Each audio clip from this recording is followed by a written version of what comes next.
2025 का महाकुंभ मेला एक ऐतिहासिक और धार्मिक आयोजन था जो भारत के उत्तर प्रदेश राज्य के प्रयागराज में आयोजित हुआ था। यह मेला हर बार 12 साल में एक बार लगता है और यह भारत के सबसे बड़े धार्मिक मेलों में से एक माना जाता है।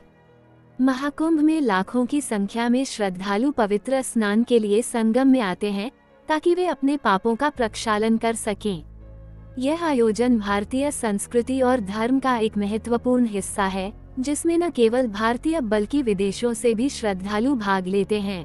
हालांकि महाकुंभ मेला आस्था, श्रद्धा और उल्लास का प्रतीक है, लेकिन 2025 के महाकुंभ में एक ऐसी घटना घटी जिसने पूरे देश को दहला दिया और मेला आयोजकों के साथ साथ श्रद्धालुओं को भी चौंका दिया।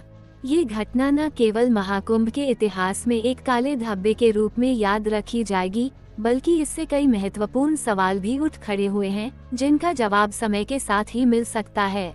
2025 के महाकुंभ मेला का प्रारंभ। महाकुंभ मेला 2025 के लिए विशेष तैयारियां की गई थीं।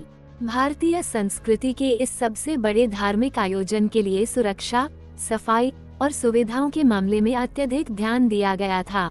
गंगा, यमुना और सरस्वती के संगम स्थल पर इस साल बहुत बड़ी संख्या में श्रद्धालुओं के आने की संभावना थी। इसके लिए सरकार ने कई सुरक्षा व्यवस्थाएं, चिकित्सा सुविधाएं और व्यवस्था बनाए रखने के लिए विशेष पुलिस बल तैनात किया था। महाकुंभ के पहले दिन ही भारी संख्या में श्रद्धालुओं ने स्नान किया और वातावरण में धार्मिक उल्लास और जोश था। विभिन्न साधु संत, महात्मा और भक्तजन इस अवसर का लाभ उठाते हुए ध्यान और पूजा अर्चना में लगे हुए थे। सभी जगह शांति और व्यवस्था का माहौल था और लोग उत्साह से एक दूसरे के साथ बातचीत कर रहे थे, धार्मिक गीत गा रहे थे और नृत्य कर रहे थे। घटना का प्रारंभ। महाकुंभ मेला 2025 के तीसरे दिन, जब अधिकतर प्रमुख स्नान पर्व संपन्न हो चुके थे, एक खौफनाक घटना घटी। इस दिन की शुरुआत भी सामान्य थी, लेकिन जैसे ही दिन चढ़ने लगा, संगम क्षेत्र में एक बड़ी भीड़ जमा होनी शुरू हो गई। ये वह समय था जब श्रद्धालु संगम में स्नान के लिए जाने लगे थे और साथ ही कुछ प्रमुख धार्मिक कार्यक्रम भी आयोजित हो रहे थे। श्रद्धालुओं की भारी भीड़ ने सुरक्षा इंतजामों को चुनौती दी और मेला क्षेत्र में एक असामान्य स्थिति उत्पन्न हो गई।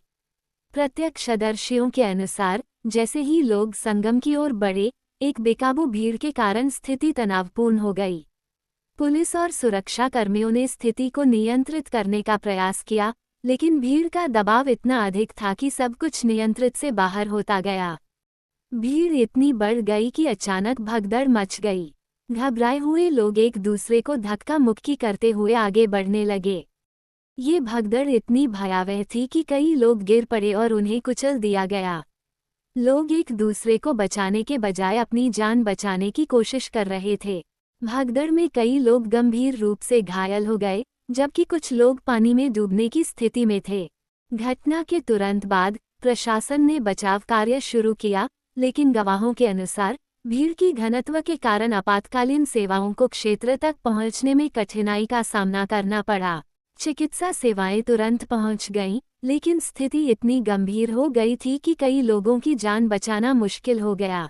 घायलों को पास के अस्पतालों में भेजा गया और कई लोग गंभीर रूप से घायल हो गए थे। इस घातक भगदड़ में कुल 150 से अधिक लोगों की जान चली गई और सैकड़ों लोग घायल हुए। कई लोग मानसिक और शारीरिक रूप से आहत हो गए थे। घायलों को प्राथमिक चिकित्सा दी गई और फिर उन्हें अस्पताल भेजा गया। मृतकों की संख्या लगातार बढ़ रही थी क्योंकि कुछ लोग गंभीर रूप से घायल होने के कारण बाद में अस्पताल में दम तोड़ चुके थे। इस दुर्घटना के बाद प्रशासन और सुरक्षा बलों ने पूरे क्षेत्र में स्थिति को काबू में करने के लिए पूरी ताकत झोंक दी। संगम क्षेत्र को कुछ समय के लिए बंद कर दिया गया और केवल आपातकालीन सेवाओं के लिए अनुमति दी गई। महाकुंभ मेला 2025 में घटी इस घटना ने न केवल देश को हिलाकर रख दिया, बल्कि अंतर्राष्ट्रीय स्तर पर भी इस पर चर्चा होने लगी। मीडिया ने इस घटना को प्रमुखता से कवर किया और कई लोगों ने इस त्रासदी के लिए प्रशासन की लापरवाही को जिम्मेदार ठहराया। लोगों का कहना था कि इतने बड़े धार्मिक आयोजन में इतनी बड़ी संख्या में श्रद्धालुओं की उपस्थिति के बावजूद सुरक्षा इंतजामों में और भी अधिक सुधार की आवश्यकता थी। इस घटना ने ये सवाल खड़ा किया कि क्या इतने बड़े आयोजनों के लिए पर्याप्त सुरक्षा प्रबंध किए जा रहे हैं। घटना के बाद राज्य सरकार और केंद्र सरकार दोनों ने अपनी संवेदना व्यक्त की और मृतकों के परिवारों को मुआवजा देने की घोषणा की। इसके अलावा मुख्यमंत्री ने इस घटना की जांच के लिए एक उच्च स्तरीय समिति का गठन किया। पुलिस और प्रशासनिक अधिकारियों ने भी इस घटना पर संज्ञान लिया और कहा कि दोषियों के खिलाफ कड़ी कार्रवाई की जाएगी। कई समाजसेवी संगठनों ने इस घटना के बाद सुरक्षा उपायों की समीक्षा करने की मांग की। उन्होंने ये भी कहा कि भविष्य में इस तरह की घटनाओं से बचने के लिए मेला आयोजकों को सुरक्षा को प्राथमिकता देनी चाहिए। महाकुंभ मेला 2025 में घटी यह घटना न केवल एक दुखद त्रासदी थी, बल्कि यह भविष्य के आयोजनों के लिए भी एक सीख थी। ये घटना हमें ये याद दिलाती है कि बड़े आयोजनों में हमेशा सुरक्षा व्यवस्था और प्रबंधन पर विशेष ध्यान देना आवश्यक है। इसके अलावा ये घटना ये भी दर्शाती है कि भीड़ नियंत्रण, आपातकालीन सेवाओं और चिकित्सा सुविधाओं का महत्व अत्यधिक होता है, विशेषकर तब जब लाखों लोग एकत्रित होते हैं। महाकुंभ मेला 2025 की यह घटना एक दुखद और चौंकाने वाला मोड़ थी, जिसने न केवल भारतीयों को बल्कि पूरी दुनिया को स्तब्ध कर दिया। ये घटना एक सबक के रूप में सामने आई, जो हमें ये समझाने में मदद करती है कि बड़े आयोजनों में सुरक्षा और प्रबंधन के उपायों को और मजबूत करने की आवश्यकता है।